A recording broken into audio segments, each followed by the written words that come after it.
Tokko tokko alaabaadhuma abbaa gadaayyuu maaliif baay'iftan jechuu jalqabee jira. Wacni kun karaa sirriirra jiraachuu keenya agarsiisa. Jireenya isaan cinqirratti qabsaan malee nuuf hin rakkatina. Jecha kana akka warri badhaadhinaa haa ta'u baane duraan diinotatu walirratti fayyadama. Warra wal faallaa jechuudha. Oromoo fi Amaaratu walirratti fayyadamaa ture. Akkasuma gartee yeroo bulchiinsa wayyaaneetillee jechuudha. Haasawa Shimeen godhee fi akkasuma deebisaa Jawaar kenne. Haaromsa aadaa nuti gooneen diinota hawwachiisiisaa jira jechuudhaan kan gartee Shimeen dubbatee fi akkasuma gartee warra irreecha irratti ibsa kennu jechuudhaan kan inni dubbate. Meeqa tokko viidiyoo kana waliin dhageeffannaa. Akkasuma jala bultiin ayyaana irreechaa koonsartiin Finfinneetti bifa addaatiin gaggeeffamaatiin jira. Finfinneen arran tana dhugumatti gartee Finfinnee akka lafa Oromoo san fakkaatta jirti guyyaa takkaaf illee taatu. Inni biraa kan addunyaa guutuu raasaatiin jiru waa'ee Falasxiinii fi akkasuma gartee warra gargaarsaadhaaf deemu kan loltoonni Israa'el butanidha.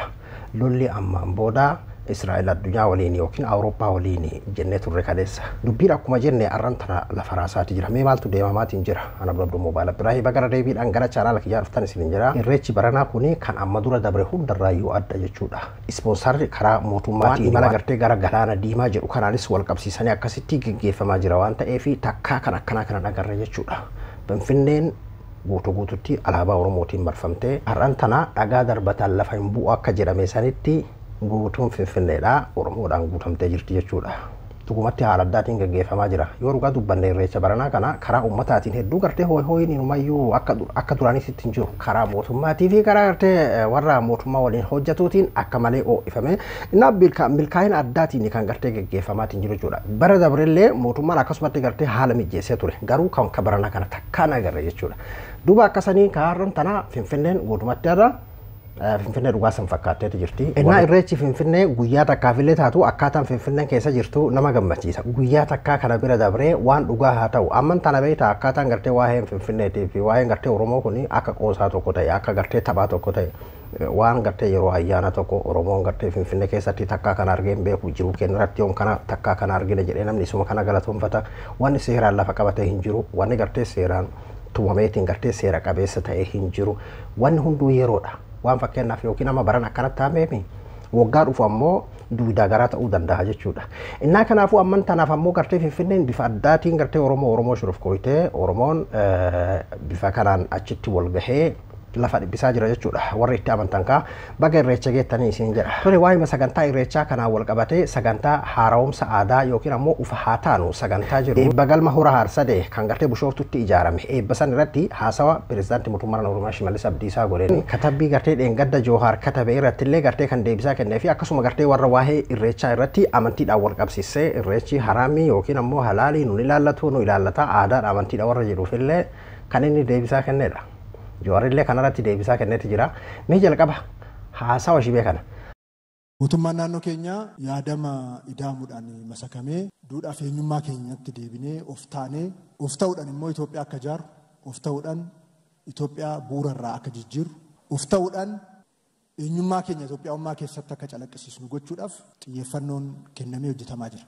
Adeemsi of ta'uu kun jalqabamee jira. Adeemsi of ta'uu jalqabne kana dhugoomsuudhaaf mootummaan naannoo keenyaa yaadama ida'amuu giddugaleessa godhatee haaromsa aadaa gaggeessaa jira. Haaromsa aadaa gaggeessuun kan awwaaraan uwwifame awwaararraa kaasuudhaan kan dhokate kan awwaalame immoo awwaala keessaa baasuudhaan kan aadaan biraa maqaa ammayyummaatiin kan dhufee dukkaneesse immoo dukkana sanarraa saaquudhaan eenyummaan keenya ganamaa akka dagaagu akka guddatu calaqqee keenya akka ta'u gochuudhaaf xiyyeeffatamee hojjetamaa jira. Haaromsa aadaa jalqabame kanaan tarkaanfii xiqqoo fudhatamteen bitaaf mirgaa kan wacamu jira. Wacni kun karaa sirriirra jiraachuu keenya agarsiisa. Tokko tokko alaabaadhuma abbaa gadaayyuu maaliif baay'iftan jechuu jalqabee jira. Hin baay'enne reefu mul'ate. Tokko tokko immoo kootu nu irreeffadhu waaqayyo galateeffadhu jennee utuu hin kadhatin waa'ee irreechaa waa'ee galataa ibsa adda addaa kennuudhaaf cinqamaa oola. Warri sunis jireenyi isaan hoo cinqe jireenya isaan cinqe irratti haa qabsaan malee nuuf hin rakkatinaa. Haaromsa aadaa jalqabne kun reefu tuttuqxe. Ganaa iyyummaa Oromoo injifataa. Ganaa iyyummaa Itoophiyaa injifataa. Ganaa dhiyootana waa'ee haaromsa aadaa ka jedhu sun tarii kan akkanaa kana laata ka jedhu qoosaa takka argee ture feesbuuka kanarratti uffata kana jechuudha. Uffanni aadaa kun isa gartee haaromsa amma jedhame kana agartee kan gorri badhaadhina amma haara'umse kana laata ka jedhu argeetiin na kofalchiisaatiin ture. Haara'umsa aadaa uftaanee haa jiraannu. Haara'umsi kuni xiqqashuma agartee yeroo nuti eegalaa jirrutti eegala kanaan nama hedduu waccisiise jechuudhaan akkanatti dubbate jechuudha Shimeen. Kanarratti wanni inni kana dubbatee fi Jawaartuu Dheengaddaa barreesse. Bulchiinsa shagar kutaalee garaagaraatitti alaabaa abbaa gadaa dirqamaan namoota bichisiisaa akka jiran dhagaa jirra. Gochi dirqii akkana keessattuu sabaa fi sab-lammoota biroo irratti raawwachuun alaabaa kabajamtuu sanii fi dabaree uummata Oromoodhaa fi ilaalchi jibbaa akka dagaagu taasisa. Alaabaa san uummanni keenya ni jaalata. Yoo mallaqa harkaa qabaate fedha isaatiin bitata. Dirqisiisanii beeksisiisuun garuu ayyaana irreechaa miidhagsuu osoo hin taane busheessuu ta'a. Kabaja alaabaa sanii ol kaasuu onnee keessaa yoo qabaattani tarkaanfii sirrii tumaa caffeetiin alaabaa Oromiyaa taasisa. Isa kanaaf yeroo deebisaa kennuudha. Jalqabbii kennaan wocuu eegalame. Wocuun kun ammoo sirri jiraachuu keenya agarsiisa. Amma dura akkama gartee mammaaksaatiin hayyoota Oromoo keessaa eenyudha jecha kana kan dubbate yeroo gartee haala gaanna faarse akka dogongora jiru akkasuma yeroo isaa wocan ammoo akka waan sirrii takka gartee hojjetaatiin jiru uf beeka. Profeesar Mararaa ammoo eenyu namni jecha kana jedhe. Hayyoota Oromoo keessaa tokko hin dagadhe. Jecha kana haala gatu walirra fayyadama. Shimeen jecha san fayyadame jechuudha har'antana. Eenyu irratti Jawaar irratti jechuudha. Jawaar akkasiidha. Bifa qoosaa wal makateen deebisaa har'antana haasawa Shimee kana viidiyoo kana maxxanse jechuudha. Shimeen onni matanaan alaabaa abbaa gadaa seeraan tan Oromiyaadhaa taasisuudhaa fi walgahii caffee itti aanu irratti dhiyeessuudhaan akka raggaasisu abdii qabna. Waggaatti yeroo takka ololaadhaaf fayyadamu osoo hin taane faajjii guyyoota 365 waajjiraalee mootummaa Oromiyaa irraa meebiru taasisaa ta'u nu agarsiisame. Hubannuudhaaf yaadni kun waggoota 6 dura bara 2019 bakka walgahii gaaddisa hooggansa Oromoo jalatti walii galame alaabaan abbaa gadaa tan faajjii naannoo Oromiyaa tan ABO ammoo asxaa qabsoo Oromoo akka taatuu fi waltaane Abiyyi gaafuma san Shimallis Caffeetti dhiyeessee akka raggaasisu itti hime. Waadaan achumaan achi taate malee jechuudhaan qoosaadhaan wal makee akkanatti deebisee fi jechuudha Jawaar.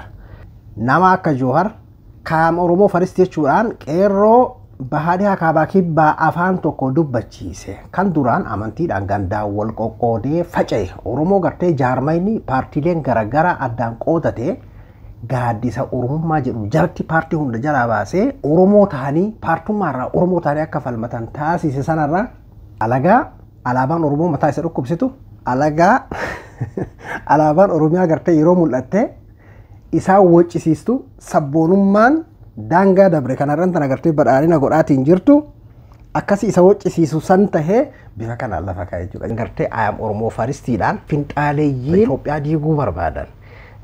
Oromiyaa malee Itoophiyaan beenu jedhanii sabaa fi sab-lammoota sirna gartee akkasii walqixxummaa godhe kana facaasuu barbaadan. Oromoo gartee akkasitti Oromarraa adda diiguu barbaadan jedhan sanarraan tan ammoo Ormi alaabaa gartee nuti ganaa baay'isuu deemnu jalqabbii kanaan aadaa Oromoo kanatti hinaafe. Wantoota garii waa walitti hin deemne faara dubbatan. Deebisaan Jawaarilleen tana fakkaattii isin jechuu barbaadeeti. Wayi sabboonummaa wayi gadama keenya kana keessa umrii keenya kana keessatti waa meeqa argite dhugaa.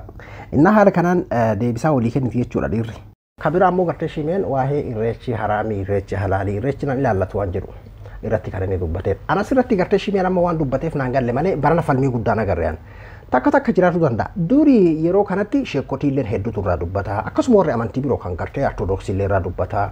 Warri pirootestaantiillee irraa dubbata. Barana agarre hedduu. Wanti kun ajandama baramaa ta'ee irraa dubbatuudhaaf yookiin ajandaa godhu yoo taate malee hedduu falmii akkasii saniin agarreen baranatti. Garuu Shimeen nuuf dhiisaa jireenya keessan fooyyeffadhaa jedheeti jira. Kabira waan addunyaa kana guutuu harkaa qabu waa'ee daa'imman Gaazaati. Duguuga gartee daa'imman Gaazaa silaa warri fira isaanii lafaa kaanillee ammoo homaan fidan jettee kan gartee addunyaan tuffachaatiin turte Araboota. Yeroo isaan Araboonni cabee kara biraatiin wanni dhufuu hin jiru jedhanitti isaanuma keessaa dubbiin ol kaate. Viidiyoo kaleessa gartee isiniif waraabe keessatti illee amman tana lolli Israa'el addunyaa waliin Awurooppaa waliin jedheetiin ture.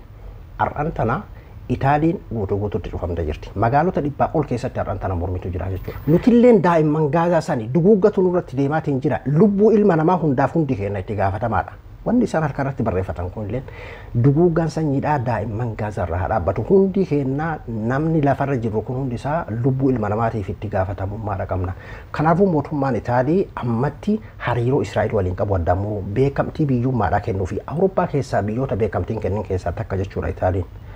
Lafa sochoosaa jira. Ameerikaa magaalota garaagaraa keessatti hiriira qabbanaa'aadha kan deemaatiin jiru. Laatiin Ameerikaa Awurooppaa biyyoota adda addaa keessatti kun geggeeffamaati jira jechuudha.